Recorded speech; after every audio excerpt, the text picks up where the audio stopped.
So, welcome to another edition of Campfire Chats with the Outward Bound Trust. Today, we welcome Conor Cotton from Not Going To Uni. Thank you for joining us, Conor. We're going to be talking this afternoon about recruitment and retention. Before we get into that, could you tell us a little bit about your role at NGTU and the services that you offer for your clients? Yeah, so I'm Conor. I am the managing director here at Not Going To Uni. So my role entails running the business day to day and working on our growth plan and all the other boring stuff that comes with running a small to medium business. And in terms of what Not Going To Uni is, we are historically known as the job board, www.notgoingtouni.co.uk. However, over the last 12 to 18 months since I took over as MD, we've pivoted to also be a recruitment marketing agency.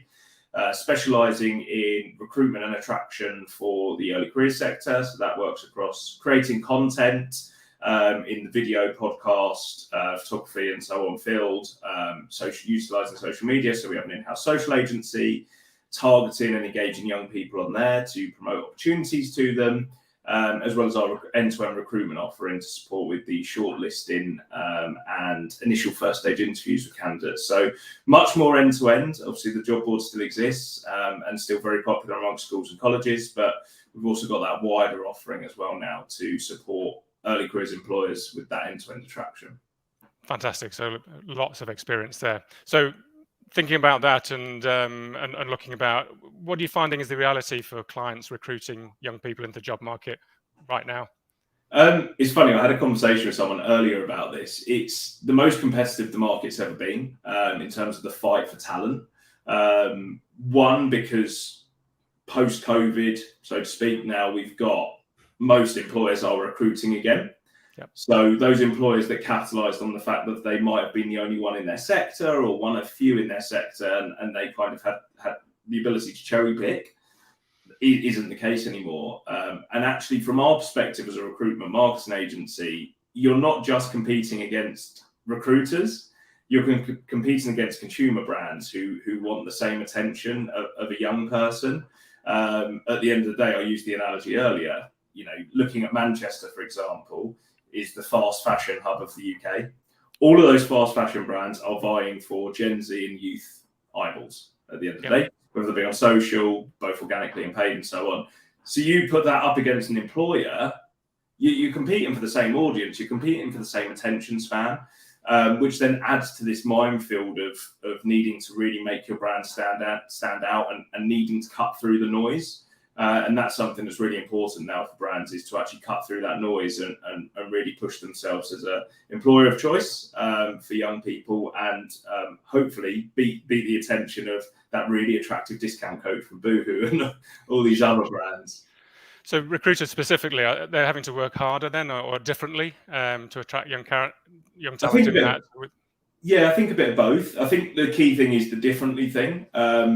We've seen it massively since launching the new arms of our business. The reason Create was launched as a content agency was because we needed to think differently on behalf of our clients. We needed to create content that appeals to young people. We needed to come up with ideas and different ways of getting a young person's attention, whether that be through a video, a live stream. For example, we're doing a live on Results Day, which is this Thursday. We're recording this on the 16th. Results Day is obviously on the 18th for A-levels, and we've got the RAF clearing live. No one's ever really done anything in the apprenticeship space for clearing. Whereas, when we came up with that idea, we were like, hold on, there's this big thing called clearing university, piggyback off of it, Sure. Piggyback off it as a brand. So when you say about thinking differently, that's just one example of how recruiters, how employers and everyone in between is having to think differently to try and get that attention. Yeah, really interesting. We've spoken before about personal brand and how building this can be a powerful tool for individuals and in your career as well. Yeah. What do you think is the value of personal brand, and how do you suggest a young person creates that? Or speaking from personal experience, my personal brand has carried me through a hell of a lot of doors. There's doors that shouldn't have opened that have. Funny enough, I've just been asked to do my first ever TED Talk, which for me is a huge milestone because caliber of people Yeah. who have delivered TED Talks in the history of the TEDx brand. And, that was a huge testament. That came from someone connecting with me and following my journey on social media since I started. The biggest bit of advice I can say to someone is just start. Everyone's got a personal brand, whether you like it or not. The way you carry yourself, whether it's in your day job, in school, that is your personal brand. The things you put on social media, whatever that may be, that is your personal brand. So everyone's generally got one. But if you're really keen on actually, right, I want to, work on my personal brand, build it, the best bit of advice is just start. Rome wasn't built in a day. And believe me, if I look back at some of my first ever, professional Instagram posts and LinkedIn, they're awful. They're awful, and I'm completely aware of that. But I keep them there because it kind of shows that evolution and your that journey. Yeah, my journey and how I've evolved and moved my personal brand as well through times and through things that I've learned along the way. And that's what I always say to people. We have a hell of a lot of young people we meet at events, we do talks and so on. And one of the most important things is there's no time like the present to start working on your personal brand. Go and look at other people that you admire. What do they do that you admire? Don't necessarily copy them because there's already that person doing it, but maybe take some of those best bits. And you'll notice one of the biggest things is consistency. Building a personal brand, you need to be consistent. It's pointless you being there 1 minute and gone the next. You've got to be consistent with it, and you've got to be out there. So is this something that you think should be included more in that kind of careers advice, education setting? I don't think there's a formal creation of personal brand. Is that something that you'd like to see more of, do you think? Or Absolutely, because in theory it piggybacks off a CV. Sure. In theory, we push students to create CVs and personal, cover letters and personal statements, etc. Your personal brand is an extension of your CV. Every CV I receive, if we put a roll out for Not Going to Uni, generally what's hyperlinked? LinkedIn and other socials. If they have a YouTube vlog, they might showcase that. They might showcase portfolios. So we're pivoting to a place where that's becoming the norm with job applications, so to speak, and with the way people just apply for roles in general. And obviously, your personal brand can also carry you through doors in terms of being headhunted for roles. So are we going to get to a stage where actually young people work on their personal brand throughout school, throughout sixth form, throughout college, throughout their part-time work, and actually recruiters go to them? Oh, you've had this experience, you've got this qualification, you've got this, you've done the D of E, you've done Outward Bound Trust, all these variable things. Actually, you'd be an ideal candidate for this role. Yeah. So thinking from the other side then, from an attraction campaign, what would be your sort of one tip for building a successful attraction campaign? Diversity of where you put your message out there, in the sense of the platforms and so on. The reason the social arm of Not Going to Uni exists is because just putting your job on just putting your job ad with a page of other job ads doesn't work. Go figure. Look, you will always get organic applications, but look at this audience. Goes back to what I was saying at the start about the competitiveness of brand. You need to actually go and get the young people. You need to go to the places where they're corresponding, where they're engaging, where they're consuming their content. So the best strategy is one that's got diversity amongst it in terms of where they put their message out. And the other big one is content. If your content's not good, it's pointless. If you run ad campaigns on TikTok and so on, if the content isn't speaking to this audience, if the content doesn't align with young people, if it's not relatable, it won't work. You could do all the diversity of putting it on loads of different platforms, but if you haven't got that hook for a young person or that relatability in it, it's null and void almost. And do you think that's changed since pandemic on how you reach young people? Have you seen? Yeah, I think yes, in the sense of young people are more aware that they are receiving job-related content on things like social. I think towards the start of COVID, it was still hit and miss. I think that the common thing that people think of social when they think of ads is usually someone trying to sell you something in terms of a physical good or a holiday or something along those lines. Very B2C, very consumer based. But I think there's a bit more awareness now that with the way algorithms work and documentaries that have been out about how social works, etc., that young people are more afraid to the fact that, if I search for apprenticeships, probably going to get apprenticeship based ads. Yeah. and young people are proactive. That's the other good thing. I think no one ever gives young people enough credit. Like, they are proactive, and if they want something, they will try and find it and get it. Whether that's hunting high and low on Instagram, or whether that's going on a website like Not Going To Uni and looking for it, they will find it. Yeah, that's really interesting. I think so. We hear a lot of coverage, don't we, about how what young people have missed out on during the pandemic, haven't we? Yeah. And we also hear that this generation, what we hear is they're less work ready than those pre-pandemic. Are you seeing that? Anything around the kind of maturity levels that we hear about in young people? What's your I think so. I wear two hats in one sense. Obviously, managing director, Not Going To Uni. I'm also a school governor for a secondary school in Waltham Abbey. And thinking of that school, 100%. You know, we had young people going out into the big bad world who weren't ready. But that was a big byproduct of COVID. They didn't have work experience. Yeah. And work experience, you know, I remember doing my first ever work experience, and that opened my eyes. Yeah. You know, that built my confidence. That really made me go, wow, big bad world out there. Like, that really, you know, being a bit more self-sufficient, because, you know, in your school life, you've got a really set routine, you know, whereas work experience, there's comfortable, isn't it? And so on. So that's played a huge part. No FaceTime with people outside of their bubble, because obviously in schools they were bubbled up. So you were bubbled up within your year group, and often attached to specific teachers. Well, you are attached to specific teachers for your lesson. So your network, so to speak, was really small.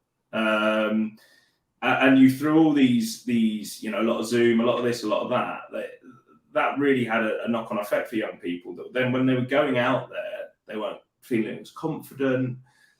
They struggled to adjust to going from education to life, to work, etc., because they hadn't had those experiences that their previous year's students had. Like I said, putting the school governor hat on, we saw that. Putting Not Going To Uni hat back on, we hear it from employers.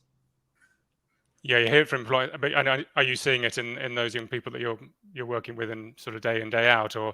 Yeah, we're trying to educate our students, and we are trying to put out content and things that can support them. You know, there's only so much, unfortunately, we can do. I'd love to be able to offer every single student work experience and do this and do that. It's so hard to do that.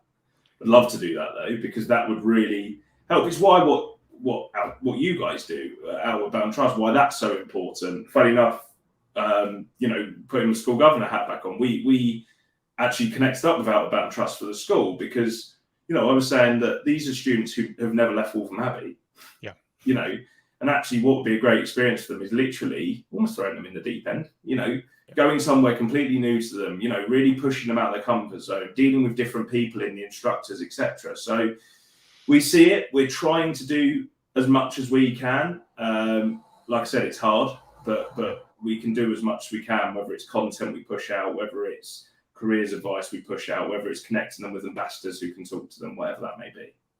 Yeah, so that's supporting young people from that transition, if you like, from education to work. You're seeing that both in that school governor role and in your current role at 100%. NGTU.